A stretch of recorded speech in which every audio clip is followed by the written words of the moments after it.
Benedict, congratulations on Doctor Strange. Thank you so much. Now, when you front a Marvel movie, it must be a little bit like borrowing a friend's parachute. That's worked many times before. You don't want to be the person that it fails on for the first time. Good analogy. But I'm not sure if I completely agree with that, because the parachute that your friends borrowed before is it's made all anew by the same brilliant technicians who've done this all their life and who are the best in the world at making that parachute. And it's not about a used one, it's about creating something that is different, but will also be as safe as the ones you've had before. When you sat on top of a pile, that was nicely done, that was really nicely summed up.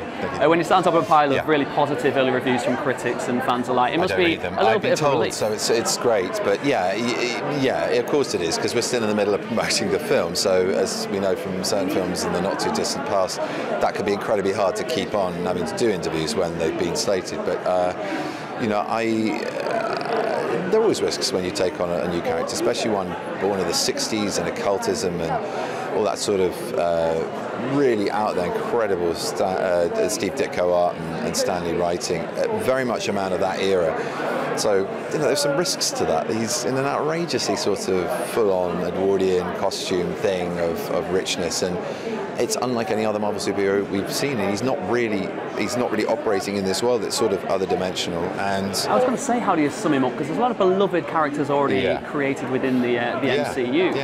So how does Doctor Strange match up to what we've seen before? I'd say on the face of it, a little bit of an outsider, and that's always exciting in a way for someone like me who I engage with these comics through films in the first place, so I'm kind of coming at it back to front already, and so I get asked to consider playing a character the like of which, the world of which, the effects of which we've never seen before. So it's sort of like a new beginning that I'm part of in the Marvel Cinematic Universe, and that's really exciting. There's a lot of physicality in the movie. There's a lot of physical prep. With that in mind, the usual. With that in mind, that beard, that goatee, that must have taken quite some time to squeeze that out every morning. I was speaking to Scott, and he said you had a chat about it beforehand. Meditated, went, and it just various legs. So this guy was too long. I was like, I can cut it. It was too short. There's a problem. Were you not tempted after wearing that for a little while just to keep it going? We had so many different looks on this film. I don't think it's a secret that we had to use mainly not my own facial hair.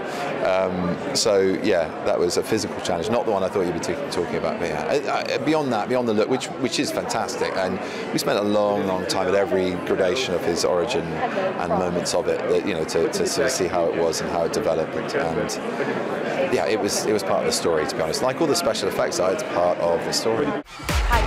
Oh my God! Sorry. Hey! Zane's got a great voice. I'll just leave it at that. I've wanted to meet you. We haven't met each other yet. Got some lipstick on your teeth.